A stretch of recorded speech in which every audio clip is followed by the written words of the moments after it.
It's brilliant. It's Duncan Reiki.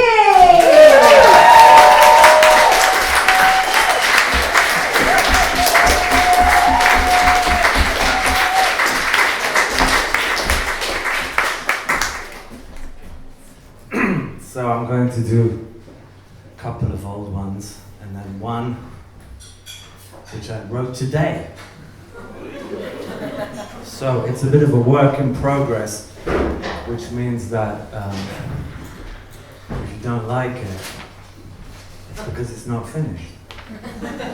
So this is, the first one, this is called Electra Impenge. I usually do some of these with kind of visuals in the background, but you'll have to imagine them. Listen only to my voice, only my voice. You are getting sleepy, so sleepy, sleepy. Do you remember that night I met you in the rain on Woodvale? The gutters were coursing with rain, and all your clothes were soaked, and the wind blew a leaf into your mouth. And remember you said, get it out of my mouth, because it's gone in my mouth. And so I pushed my fingers into your mouth.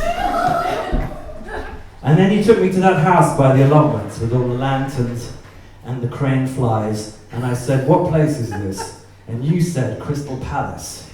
And I said, Crystal Palace? And then you said, it's Crystal Palace. And do you remember there was a picture of a vintage car etched into burnished copper and what looked like a coagulated brown sauce on the frame, and it smelled of cat's piss.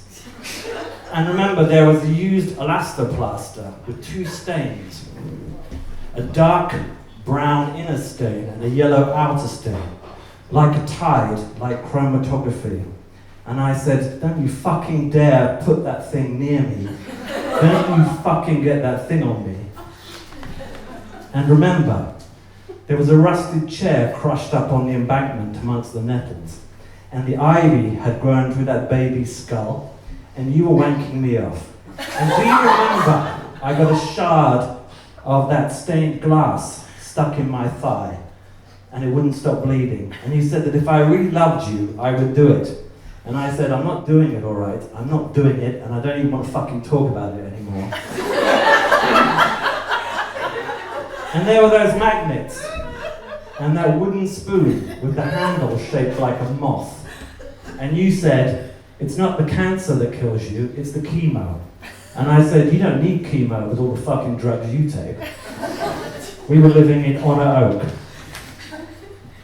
And we kidnapped that Lebanese girl and made her stand on a box and filmed it. You remember, there was that red brick wall, and through the wrought iron gate, you could see the cedars in the garden and that mausoleum by the lake.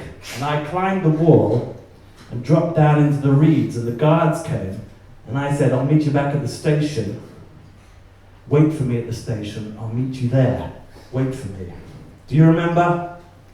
Do you remember me? Do you remember how it was? No.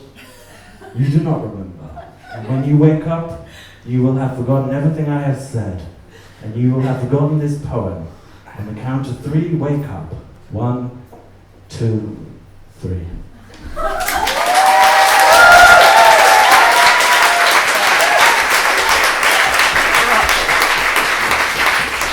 Thank you.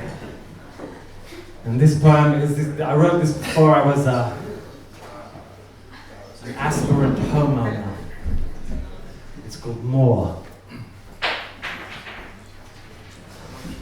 And now you have the right to expect more, something more. Security, protection, reliability, the right to choose the kind of life you want to live, to be who you want to be, yourself. More time, more space, a private garden, reception, extension, living stroke dining rooms, bedroom ensuite, wet room, walk-in wardrobes, loft conversion, more storage, and don't underestimate the use of lighting. Textiles, ceramics, more light, flexibility, and a roof garden is a bold enterprise, but it can bring focus and add thousands to the value of your home. More freedom, free to choose the kind of natural floor surface that says something about who you are. Maybe beach, ash, or for that contemporary feel, jute, or even cork, homeowner. And remember, only 5 years ago, this was a rundown working class district with few modern facilities. But gradually a process of regeneration began with the opening of a cluster of artist studios, which moved into the derelict factories and paved the way for renovation, gastropubs, ad agencies, a bespoke cobbler, architectural salvage, alternative health centres, a farmer's market, a snowboarding boutique, real estate management and specialist interior designers. More niche marketing, more storage, 5 terabyte hard drives, cross-platform software bundles, more fonts, more collectible Japanese toys, and DVD box set of Game of Thrones, and situationist t-shirts. Homeowner, what do you want? Victorian mansion in sought-after school catchment, converted church in suburban cul-de-sac, modern flat in lively cosmopolitan district, or maybe a more challenging restoration project.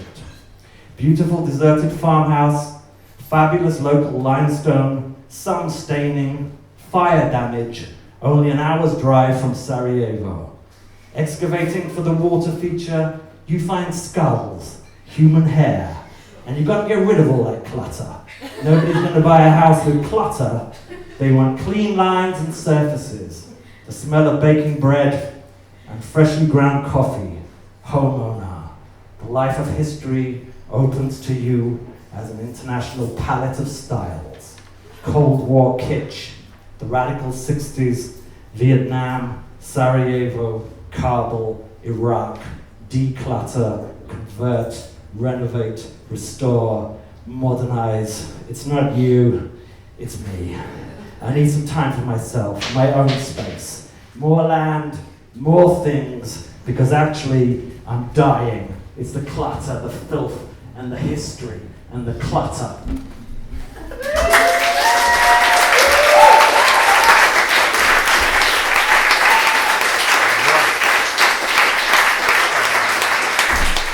This is this new one. Oh, my microphone keeps falling down.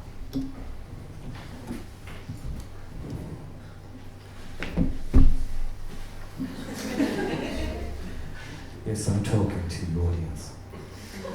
It's called lung licorice. I was in the shower when I ran my hand over my abdomen, and on the left side I found a lump about the size of a pea or an oak apple, quite hard in texture. I could move it around in the fat of my belly. There's no pain, but it's worrying. I can't sleep. I don't know how long it's been there or when it first developed, but now I think about it all the time. I could be having a conversation about something nice, but I'm really thinking, what is that lump? What is it? What is it? Then I have to touch it, and I have to move it around and push it about. I went to the clinic, and the doctor said it was probably a cyst, and it would probably just resolve itself in time. And I asked her, where's Dr. Bloom? Could I see Bloom? He died, she said, unexpectedly. Anyway, it's not a cyst, it's growing. Now it's more the size of an apricot or an egg. I googled lump on left side of abdomen. Could be a hernia, could be lipoma or hematoma. On the surface, the skin is all crinkly and there's a patch of thicker hair. You can see the lump through my shirt now, poking out. I went back to the clinic and saw a different doctor. I've got a hematoma, I said. He tells me it's a cyst and prescribes some kind of cream.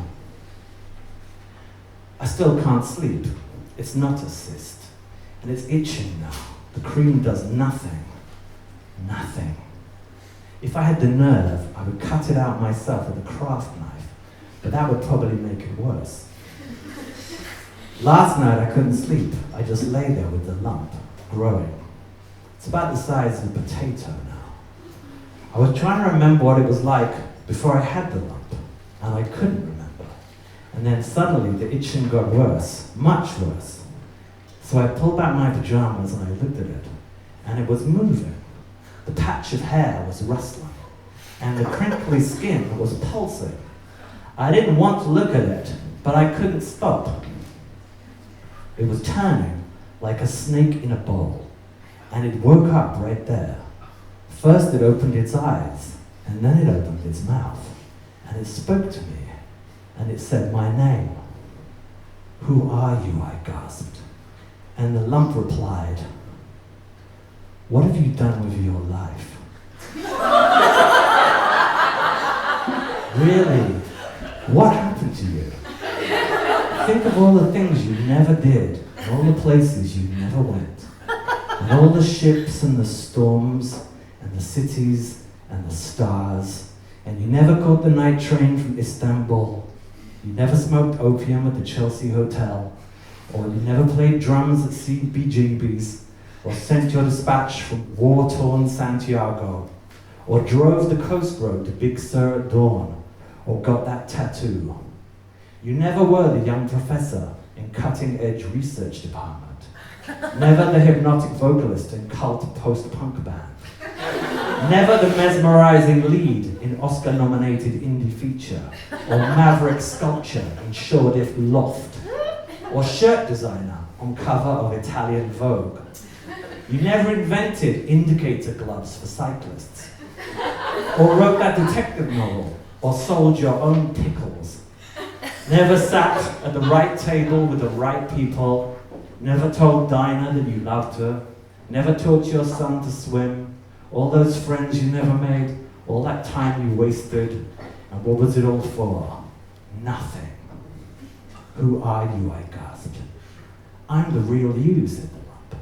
"I'm the man you should have been, the man you could have been, if not for your faint heart and your laziness and your indecision and your never-ending excuses, you spineless creep." "You've had your turn," said the lump. "Now it's my turn. I will grow and grow, and you will shrivel away, and I will become everything you should have been." And so the lump ranted on into the night. But I had fallen to sleep. And 3 weeks later, the lump had gone. Turned out it was a cyst.